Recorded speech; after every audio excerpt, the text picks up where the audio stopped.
ಅಲ್ಲಿ ಲಾಟಿ ಹೊಡೆದ್ರೆ ಇಲ್ಲಿ ಕಾಡಿಸ್ತಾರೆ. ಆ ಮೆಟ್ರೋಲ್ ಜಂಪ್ ಮಾಡಿದ್ದೆ ಸಾಕು. ಅವ್ರು ತಡೆಯೋಕ್ಕಾಗಲ್ಲ ಅವ್ರಲ್ಲ. It's very difficult. ನಾವೆಲ್ಲ ಕ್ರೈಮ್ ರಿಪೋರ್ಟಲ್ಲಿ ಇದ್ದಾಗ ಪೊಲೀಸ್ನವ್ರು ಹೇಳೋರು, ಸರ್ ಈ ಸ್ಟೂಡೆಂಟ್ಗಳು ಫೈಟಿಂಗ್ ಬಂದ್ಬಿಟ್ರೆ ಭಾಳ ಕಷ್ಟ ಹ್ಯಾಂಡಲ್ ಮಾಡೋದು. ಅವ್ನು ಇಲ್ಲಿ ಮಾಡಿದ್ರೆ ಅಲ್ಲಿ ಮರ ಹತ್ತಾನೆ, ಅಲ್ಲಿ ಹೇಳಿದ್ರೆ ಇಲ್ಲಿ ಮರ ಹತ್ಬಿಡ್ತಾನೆ ಅವನು, ಕೈಗೆ ಸಿಗಲ್ಲ ಅಂತಾರೆ. ಇಲ್ಲೂ ಹಂಗೆ ಆಗಿದೆ ಪಾಪ. ಅವ್ರು ಎಷ್ಟು ಅಂತ ಮಾಡ್ತಾರ್ರಿ.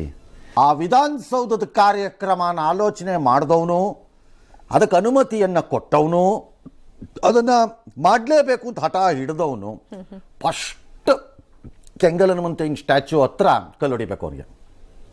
ಅಷ್ಟು ಕೆಟ್ಟದಾಗಿ ನಿಭಾಯಿಸಿದ್ರು. ಅಷ್ಟು ಕಚಡ ಹಿಡಿಯ ಅದು ಅದರಷ್ಟು ಕಚಡ, ಅತ್ಯಂತ ಕೆಟ್ಟ ಕಾರ್ಯಕ್ರಮ ಇನ್ನೊಂದಿಲ್ಲ ನಾನು ನೋಡಿರೋದ್ರಲ್ಲದು. ಹೌದು, ಬಹಳ ಕಡೆ ನೋಡಿದೆ ಆ ಪ್ಲೇಯರ್ಗಳಿಗೆ, ನಿಮ್ಗೆ ಹಾರ ಹಾಕಕ್ಕೂ ಟೈಮ್ ಇರ್ಲಿಲ್ರಿ, ಪಟ ಪಟ ಅಂತ ಹಾಕಿ ಮುಗಿಸ್ಬಿಡ್ತಾರೆ. ಹಿಂಗೆ ಎಸಿತಿದ್ದಾರೆ ಒಳ್ಳೆ. ಹೌದು, ಅದು ಗೌರವ. ಕ್ಯಾಚ್ ಅನ್ನೋ ಟೈಪ್ ಎಸಿತಾ ಇದ್ದಾರೆ ಕ್ರಿಕೆಟರ್ಗಳಲ್ವಾ.